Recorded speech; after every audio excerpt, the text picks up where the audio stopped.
Hello, I'm Pat Todd. My husband Ken and I moved to Madison in 1988. We didn't know a soul here. We had been living abroad, but our children lived in Boston and we had previously lived in the New York area, so we threw a dart at a map and up came Madison. But because we moved here in 1988, nobody in town knew our children because they were all grown and in college or after school. But today I have the opportunity to introduce you to my son, Robert Todd. Hello. Robert is an award-winning filmmaker, lives in Boston, and teaches at Emerson College. And I'm really pleased to have the opportunity to ask Robert some questions about what he's been doing at Emerson College and why he's so busy that he can't call his mother. Oh, Rob. But seriously, Rob, I know I've seen a lot of your films, and I'd like you to tell everybody who's watching some of the something about your films. Let's start with, let's say, Swing. Well, Swing was a movie that is about you and your band, the Tuxedo Junction Jazz Band, which is also the Sounds of Swing Jazz Orchestra. Is that right? Yes. And I had been to a number of gigs, I guess, that you guys had played, and a couple of times I'd seen you rehearse at Bill's Seafood. And I knew that this would be something worth doing, because it's quite an event. Plenty of characters going there, and very exciting for everybody to be able to dance to a swing band at a seafood restaurant, kind of a rarity in the world. So I figured I'd give it a shot. In 2002, I brought a camera into the restaurant, and it was a video camera and a film camera, and I quickly saw that the fact that the sun is setting, light is disappearing, and all that kind of stuff, I should bring a video camera next time I did it. So I had a very short window of opportunity to actually get good shots. So I came back in 2004 with a better camera, video camera, and we spent a day interviewing and setting up and getting the whole band together and just shooting the restaurant in its, well, shooting the natives in their natural environment, I guess you should say. And it worked out pretty well. It was a time when Dad was coming back from surgery and he was getting back into his role as a lead alto player. So I tried to highlight that in the movie, and I had a big interview with him. And then it's also a time when it was the beginning of the summer and we were just getting a crowd going. So it was nice to see. And there was a lot of young people dancing with older people dancing, and everybody's having a great old time.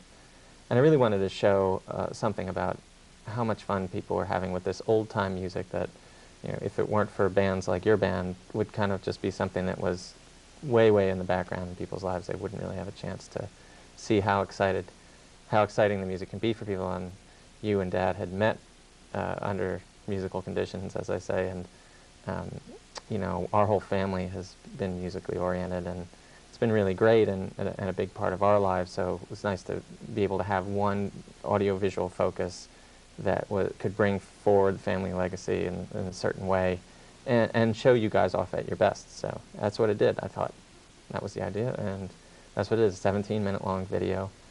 And I haven't shown it off too many times, but it seems appropriate to, show it around the Connecticut area, show it around Boston area, show it around New York area, where I'm from, where you're from, where we sort of came from. Yeah. Well, Swing, that's a fun movie. Yeah. It's true, your dad had just had surgery removing part of his lung because of kidney cancer. So that's a very poignant movie. Perhaps you could tell us about Rising Tide. Rising Tide is a movie that started when a grad school buddy of mine moved back to my hometown, our hometown. Well, I call it our hometown now. It's just that it happens to be the place where I spent junior high and high school, and sort of the major ages for maturing, and my artistic maturity actually started there too. And he moved back. He was a grad school buddy, like I say, an artist himself, and he went into this watch repair shop and saw this watch shop and said, "Rob, you got to come down and do something about this." And I hadn't been in touch with him for a while, and he just knew that I was making movies. So he sent me some stills on the internet, and I got kind of excited about it, but I was really shocked to find that this was a store that was about 200 yards from where we had lived. I'd never seen it before. This is 83-year-old watchmaker and his wife are running the store. So we did a profile of him. It turned out to be about a 6-minute long 16mm film, and showed all around the country and showed internationally at a couple of spots, and people really loved it.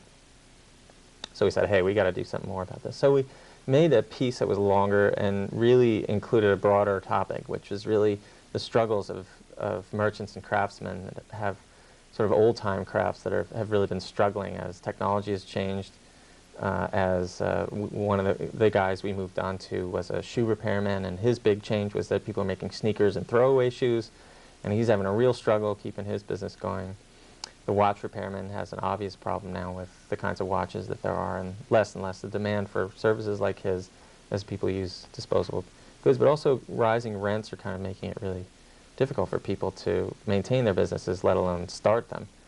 And the last person in the movie, it's all in the same town. He's in his 40s, and he's running an auto shop that his father had started. And his problems have to do with, again, the rising rents and the rising prices, and the difficulty of getting good repair people because cars are becoming computerized and things like that. So I wanted to make a movie that was really focused on the struggles of these people in the case of a town that was kind of a small town. It's considered a bedroom community for New York City. That's Rye, New York? That's Rye, New York, yeah. Obviously, it's my hometown. It's sort of easy to make a movie there, easier for me because I know kind of the score on the street there. But I wanted to make it more of a general movie about towns like it that have this kind of problem where the small shop owners who are providing these really valuable services are really getting buried and kind of confront the Walmartization issue from the inside, like actually staying close to these people and letting their shops speak for themselves for the most part. We're looking to turn it into an hour-long movie now, and maybe even have a series of movies that are about small business owners and their problems. But also there could be something where we do a series about this town. And this movie fits into, Swing and Rising Tide kind of fit into a series of movies that I'm making that are about preserving legacies or how people deal with preserving legacies in a way. Like I said, our musical legacy as a family is one thing, but there's also the idea of the swing music and who's hearing it, you know, the value of it for who. In your band, you have people of many generations actually playing together, and that's kind of neat, like to keep this alive. And as I said, there are young people dancing, there are old people dancing, there are sort of middle-aged people dancing there. It's a culture that you guys kind of keep it alive, and it's something that you love, and you know, you want to have thrive, at least for the people who are interested in it, and there are people that are interested in it. Otherwise, pop culture and everything sort of keeps it like wallpaper in the background. And the same could be said of these people, these shop owners who are, they're providing a valuable service, they're appreciated by a small group, but they're kind of ignored in the fabric of our culture. And another movie that's dealing with that is this movie Flower Girls, where what it deals with is another kind of a look at preserving legacy. I have a Super 8 camera that I've been using for about 10 years since my uncle-in-law gave it to me. And he had shot a movie with it, a Super 8 movie of a wedding that took place in Germany 30 years ago. That was my wife and her sister were the Flower Girls in that wedding, and it was his brother's wedding in this church in Germany. He gave me the camera 10 years ago, like I say, and I then shot a movie that was my nieces at the same church in the wedding with the same family, and shooting it with the same camera. So that was sort of, again, about sort of preserving this idea of filming these things this way and having it be part of the family legacy, part of the archive that's preserved, and the value of doing that. Also kind of meant to highlight how aesthetic improvements are something that can happen with this one medium, this one form. And that's something that's continually interesting me. So it's a big strain in my work, and it's something that I'm hoping that my students will actually take note of, that they have their own lives, they have their own history, and they can use their film work to consider that, either to, you know, consider it critically or considering profiling it, having it be an important part of their lives, so that potentially it could help to change things, to make things better for the people, like in the case of Rising Tide, the idea was that the mayor and they would take some action based on the problems that these people are facing.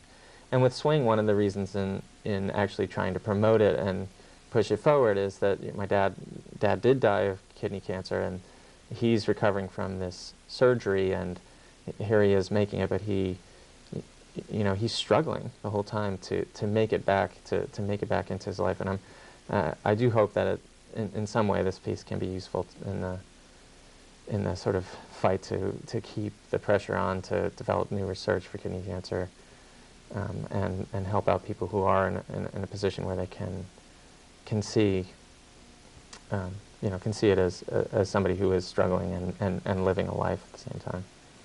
You know, Robert, when you were about 3 years old, there was no question you were an artist. And the walls in the house were covered with your works from day one, and they still are. But then mothers do those things. When did you start making films? Well, I started making films kind of accidentally. I knew that I liked animation, and I figured I was good at drawing, so I'd take a drawing animation class. I did that, and I didn't realize how difficult and crazy that would be. It was fun in its own way, but the big thing I got was how to use a camera, which I then sort of snuck home, and we started making really kind of silly movies. How old were you? It was just the last year of college. College. I didn't really have an interest in it before that. I didn't really feel that making films was really worth anything. The thing that really turned the tides for me was making another movie, actually, oddly enough, about cancer, was Radiotherapy, the movie about my friend Mike Ross, who was in a band with me at the same time. We knew something was wrong with him, and I had the camera in my hand when we were about to record an album. We were going to actually be signed by a record company, and I showed up for the recording session, and he wasn't there, and the guy nearby told me that he was in the hospital, and he had a brain tumor. Oh.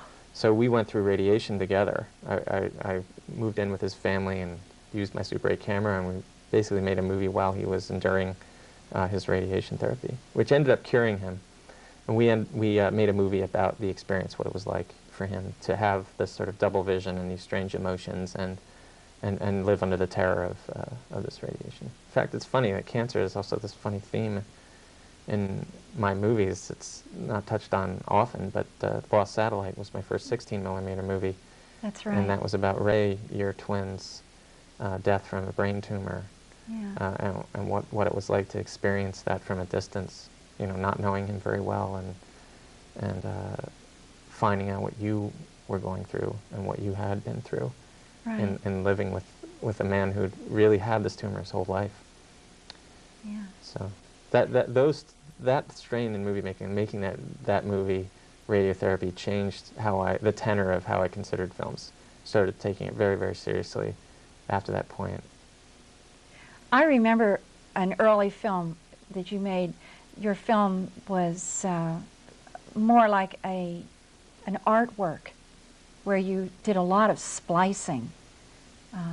It was visually very exciting, colors, mostly colors. Do you remember those? Do you remember what I'm talking about? They weren't documentaries by any stretch. No, maybe Speak, is that what you mean? Yeah, a lot of splicing. Uh-huh. I just remember a lot of splicing. And you loved working with film. Yeah. Actually handling film. I still work mainly with film as a physical medium, not the video, which is mostly done either in the computer or electronically in an analog sense. And film as a painter, that's how I came to know film, was as a painter. The fact of splicing was kind of interesting to me because it was kind of more like painting than anything else. I wasn't really a photographer, and I don't consider myself a good shooter, but I really, really love editing. I love how editing can change the context of things to make things that normally you wouldn't consider as exciting or interesting to be climactic and full of splendor. That movie about Mike's radiation, the main focus of that movie are these cows. When I found out that he had the tumor, and I was waiting around the gig, the recording place, the recording studio, outside was a herd of cattle that had gathered thinking that I had food for them. So I just aggressively put the camera in their face and was filming them. I didn't really think that it meant anything at the time, but later on when we started making a movie in which he was talking about how he felt disassociated from people, and that he felt like a strange creature himself, and that he had double vision, and so we were able to play with the cow footage to actually tease that out of it. So again, you know, I wouldn't have thought of that as I was shooting, but as I was editing, it definitely occurred to me.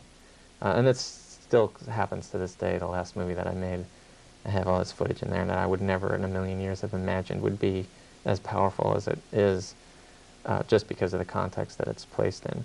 Now, the movies that we're talking about, those other ones, Flower Girls, Swing, and Rising Tide, all that movie's footage is fairly straightforward.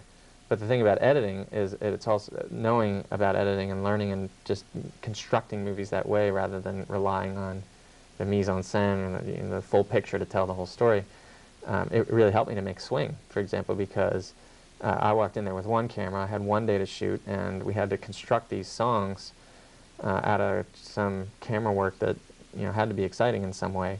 So unlike the interview that we're in now, which is just one shot, I pasted together all these different angles from all these different songs that you were playing, even though there are only 3 songs to play through, I think, the whole way. I pulled from other songs, like close-ups on the trombonist or something, from one song would be put against the song that we were using. They would be taken from all these different places. And cutaways to the crowd I would use as ways of sort of pasting together things. Because people always ask me, it's like, how did you do that? Because you only have one camera, I don't get it. Because it's all smooth, it's all smoothly done. But learning about editing is a way of learning how to tell a story visually in a way that's exciting, to add some drama to something that normally wouldn't have much. How long have you been teaching at Emerson? I've been teaching since 1997. I started as an adjunct there and running their post-production facilities there at the same time. And I've been full-time teaching since 2000, and that's a totally different life. Being a full-time teacher is one in which you're totally intermeshed with the students every day. It's beyond a normal full-time job. It's usually 60-hour weeks and lots of involvement with people's projects. But I love it because I get the summer off and I can come to an interview like this. It's the summer and yeah, I'm having a great old time. That also allows me to make my movies because my movies are very labor-intensive and I really can't do it during the school year. But the idea of having all those facilities there for my movies is really great, and all the feedback that I can get from my colleagues and my students is also really great. It's like a huge filmmaking factory there. It's really great. So you're in Boston, and WGBH is in Boston. Oh yeah, that's right. Yeah, and what's your affiliation with WGBH? Well, it's pretty minimal. It's very occasionally I get called in to do some sound work. Sound is really what I love doing most, actually. It's something that comes, I guess, from doing a lot of music. Like I said, I was in a band with Mike, and we have this whole musical history in our family. I played with you, and I played with Dad, and Dad wasn't very adept at playing with cables, you know, to hook the stereo or up anything. So it was a good sort of, I had to figure out how to do that, you know, and that kind of invention and trying to figure out how these electronic things work. And Dad was great with mechanical things, and he was very ambitious about doing all these projects, which I'm not really good at. It's kind of funny because I'm good at these other things, electronics and things like that are things that have come naturally to me from doing that. But dealing with sound, to me, is like a whole other art form than any kind of visual stuff. So when I make films, I do this kind of split-level filmmaking. I've developed very elaborate soundtracks, and they're quite independent often of the image work that I'll do. But somehow they managed to go together. Now I forgot how we got on this topic. Because you're in Boston at WGBH. Right. Yeah, so GBH, I do sound editing for them. I do like sound edit and some assistant editing, and sometimes I'll be called on to do something fancy or tricky. But they call me the film elf up there. They call you what? Film elf. Film elf. Because I like leap from project to project and be like, okay, I don't know what to do about this, and I'll say, oh well, I think you could try this, and you know, so we'll do that. I'll come in and quickly kind of do something with them for a day. There are other kind of advanced, sort of wise old film elves that are in Boston too, so it's really exciting to bump into them and see how like all these great ingenious things they do, because we have all these engineers and inventors, and there's one guy who runs a machine shop. He just blows my mind. Every time I walk in there, he's got some new way of making a camera turn upside down and whiz along railroad tracks or something. He's inventing that. So dealing with inventors and these old-time experts at these things, there's just plenty to learn up there. And that's one of the great things about film is it's this hybrid. It's sort of like opera. You have like I said, there's this sound that can involve all these different things, music and dialogue and effects, all this kind of stuff. But there's also all the mechanics of the visual production and all the mechanics of the editing and the crazy things that you can do in a sound mixer, the crazy things you can do with optical effects. And now with video, there's more interface with video, all this crazy digital technology. And now, at this point, it's beyond any kind of operatic production that ever was in the past. We have thousands of people potentially working on one project. Robert, you've interviewed me so many times. It has been such a thrill to interview you. Well, it's been my I really pleasure, Mom. learned a lot. That's great. Thank you so much. Well, thanks for having me, Mom. It's been fun. Great.